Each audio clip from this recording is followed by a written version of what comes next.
पिछले कई महीनों से लेकर इंडियन मीडिया के अंदर ये खबरें मुसलसल पब्लिश हो रही हैं कि बांग्लादेश और पाकिस्तान की जो सीक्रेट एजेंसी है ISI, ये दोनों मिलके क्या कर रहे हैं कि रोहिंग्या मुसलमान जो कि बड़ी तादाद में बांग्लादेश में रहते हैं, इनके लोगों को रिक्रूट करके तो यहाँ पर एक आर्मी क्रिएट करना चाहते हैं, रोहिंग्या मुसलमानों की आर्मी। और इस आर्मी को पाकिस्तान और बांग्लादेश एक इंटेंशन रखते हैं कि अराकान आर्मी से लड़ाया जाए, यानी वो ग्रुप जिसने रखाइन स्टेट पर कब्जा किया हुआ है, बर्मा की रखाइन स्टेट जहाँ से रोहिंग्या को निकाला गया था। और दूसरा, इस आर्मी का मकसद जो है वो बर्मा की मिलिट्री जनता से लड़ना भी था। अब इस प्रोग्राम के अंदर मुसलसल में ये बात कहता चला आ रहा हूँ कि ये झूठा प्रोपेगेंडा है, इंडिया झूठा प्रोपेगेंडा कर रहा है और इसके पीछे असल में एक बैकग्राउंड है। इस तरह की खबरें लगाने का मकसद असल में अराकान आर्मी के दरमियान और बांग्लादेश के दरमियान डिसट्रस्ट क्रिएट करना है।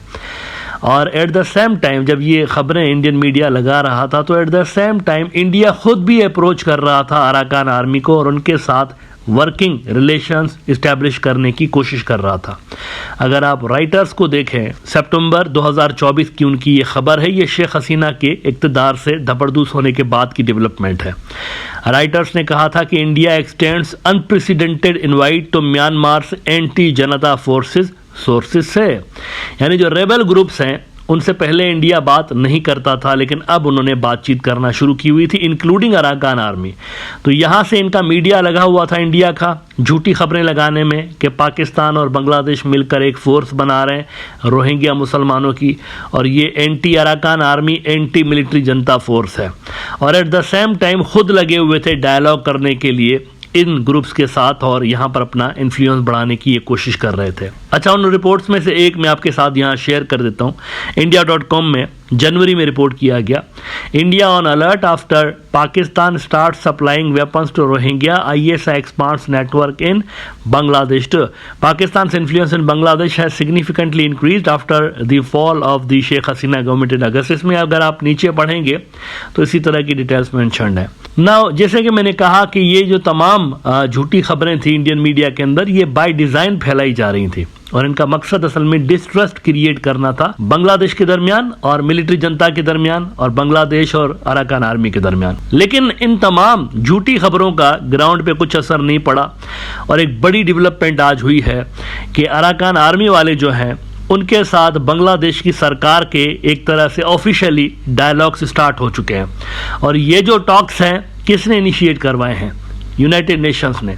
आपके इल्म में होगा पिछले दिनों यहाँ पर UN का चीफ आया था और UN के चीफ ने पॉजिटिव स्टेटमेंट्स दिए थे अराकान आर्मी के हवाले से भी। उन्होंने कहा था ये रियलिटी है और यहाँ पर ह्यूमैनिटेरियन चैनल बनना चाहिए रखाइन स्टेट के अंदर, और रोहिंग्या की वापसी के हवाले से भी उन्होंने बात की थी। तो वो बातें शुरू हो चुकी हैं और ये जो टॉक्स हैं UN ने स्टार्ट करवाए हैं।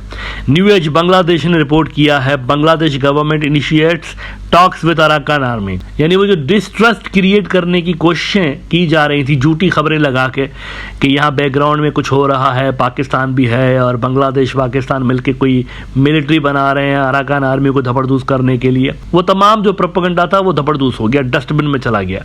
आगे वो मजीद कहते हैं कि Bangladesh has been in discussions with the Arakan Army an ethnic armed group based in Rakhine under a United Nations initiative for restoring stability in the state of Myanmar with an aim to send back the Rohingya people sheltered in Bangladesh. Mohammad Yunus ने ईद के मौके पे अपने social media के account पे लिखा था कि दुआ करते हैं कि अगली ईद ये जो मुसलमान अपने घरों में मनाए। और इस हवाले से फिर उन्होंने मिलिट्री जनता से बात की बिम्स्टेक के इजलास के मौके पे। 1,80,000 जो शहरी हैं रोहिंग्या वाले, उनको वापस लेने के लिए उन्होंने कंफर्मेशन दे दी कि हाँ ये हमारे सिटीजन हैं, बाकियों का वेरिफिकेशन का प्रोसेस चल रहा है। लेकिन साथ साथ ये भी तो प्लेयर है ना अराकान आर्मी, इनका भी तो कंट्रोल है यहाँ पर रखाइन स्टेट के अंदर। तो बांग्लादेश इनसे भी बात कर रहा है। बहुत सारे लोग मुझसे पूछ रहे थे कि मोहम्मद यूनिस की सरकार मिलिट्री जनता से क्यों बात कर रही है जबकि यहाँ पर तो अराकान आर्मी का कंट्रोल है। तो उस वक्त भी मैंने आपको बताया था कि बातें दोनों से हो रही हैं, असल में अराकान आर्मी वालों से भी हो रही हैं और मिलिट्री जनता से भी हो रही है और यूनाइटेड नेशंस की मदद से हो रही है। चाइना और यूनाइटेड नेशंस की मदद से ये टॉक्स चल रहे हैं यहाँ पर रोहिंग्या की वापसी के हवाले से। कह रहे हैं the government is also moving an option to allow a humanitarian channel for providing aids to the conflict ridden Rakhine state under the UN initiative. अब ये वो अट्रैक्शन है जो कि उन्होंने अराकान आर्मी वालों को ऑफर की है कि हम यहाँ से आपकी सप्लाई लाइन जो है वो खोले रखेंगे, यहाँ से एड इंटर होगी और उसकी मदद से आपके इलाके की जो फाइनेंशियल पोजीशन है, क्योंकि रखाइन स्टेट की इकोनॉमी काफ़ी हद तक तबाह हो चुकी है, इकोनॉमी को रिवाइव करने के लिए यहाँ से ये जो कॉरिडोर है ये नागुज़ीर है। असल में यहाँ पर एड का आना नागुज़ीर है। जंग की वजह से, मुसलसल जंग की वजह से रखाइन स्टेट का बुरा हाल है। अब इस इलाके को दोबारा से अपने पाँव पे खड़ा करने के लिए कुछ स्टेबिलिटी चाहिए होगी, लेकिन उसमें दोनों फरीकैन की रजामंदी ज़रूरी होगी, ख़ासतौर पर उस बफर इलाके के लिए जहाँ पर रोहिंग्या को लाकर बसाने की बातें की जा रही हैं। बांग्लादेशी ऑफिशियल और हाल ही में इनको NSA नेशनल सिक्योरिटी एडवाइज़र भी मुकर्रर किया गया है, खलीलुर रहमान साहब। उनको कोट करते हुए न्यू एज बांग्लादेश लिख रहा है कि we are discussing the repatriation process of Rohingyas with the Arakan Army who has the declared position to take back the Rohingyas since Rakhine is an autonomous state of Myanmar. The chief advisor's high representative on Rohingya issue and priority matters, Khalilur Rahman, told a press conference in Dhaka city on Tuesday while sharing the outcome of the interim government chief advisor Professor Muhammad Yunus's participation in the 6th BIMSTEC summit held in Bangkok, Thailand on April 3 to 4.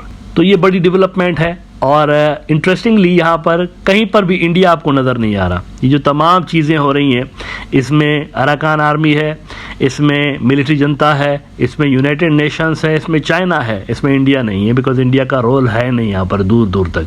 Sheikh Hasina साहिबा का जो working method था उसके अंदर involve था India, लेकिन यहाँ पर इंडिया इन्वॉल्व नहीं है। उन्होंने सिर्फ रिलेटेड जो लोग हैं, रेलेवेंट जो पार्टीज़ हैं, उनको बिठा के एक जगह पर तो मसले का हल निकालने की कोशिश की है। मीनवाइल आखिर में आपको ये भी बता दूं कि इंडिया की तरफ से एक धमकी दी गई है पानी के मसले को लेकर। इस पर मैं डिटेल में बात करूंगा अलग किसी एपिसोड में, लेकिन इंडिया ने धमकी दी है असल में, और इंडिया ने धमकी ये दी है कि पानी के जो मसाइल हैं, पानी की शेयरिंग के मसाइल हैं, गंगा वाटर ट्रीटी है, फिर तीस्ता वाटर शेयरिंग का मसला है। उन्होंने कहा ये तमाम बातें इंडिया ने कहा कि है, लेकिन इन मसलों के हल के लिए एक मुनासिब किस्म का एटमॉस्फेयर होना चाहिए। ये साथ में उन्होंने कहा हुआ है कि एटमॉस्फेयर होना चाहिए, अगर एटमॉस्फेयर नहीं होगा तो ये मसले हल नहीं होंगे। यानी कि हिंट दी है उन्होंने कि वो पानी को एज अ वेपन इस्तेमाल कर सकते हैं बांग्लादेश के अगेंस्ट। India.com ने रिपोर्ट किया है कि स्पोक्स पर्सन रणधीर जायसवाल, ये फॉरेन मिनिस्ट्री का स्पोक्स पर्सन है इंडिया की,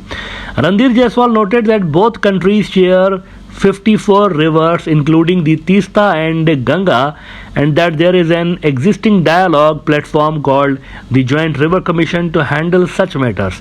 However, he added that any discussions on water sharing or joint projects can only happen when the overall atmosphere between the two nations is cooperative. अब पता नहीं किस किस्म का एटमॉस्फेयर चाहते हैं टॉक्स के लिए। उधर कोई वायलिन बज रहा हो, कोई बाजा बज रहा हो, रोमांटिक म्यूज़िक चल रहा हो, सॉफ्ट म्यूज़िक चल रहा हो, और सनसेट का एक समा हो, ठंडी ठंडी हवा चल रही हो बीच में। किस किस्म का पीसफुल एटमॉस्फेयर और किसकी बात कर रही है? सीधा साधा सा मसला है दो मुल्कों के दरमियान, और इखलाकी फ़र्ज बनता है इंडिया का कि उसको रिजॉल्व करें पानी का मसला, क्योंकि बांग्लादेशी अपना हक मांग रहे हैं, शेयर मांग रहे हैं, अपना कोई उधार नहीं मांग रहे इंडिया से। ये इनका पानी है जो कि वहाँ से ऊपर से आता है, ये अपना पानी मांग रहे होते हैं। लेकिन ये जो उन्होंने बात की है इसमें से साजिश की बू आ रही है, और इसमें से यूँ महसूस हो रहा है कि फ्यूचर में इंडिया पानी को एज अ वेपन इस्तेमाल करने का इरादा रखता है अगेंस्ट बांग्लादेश।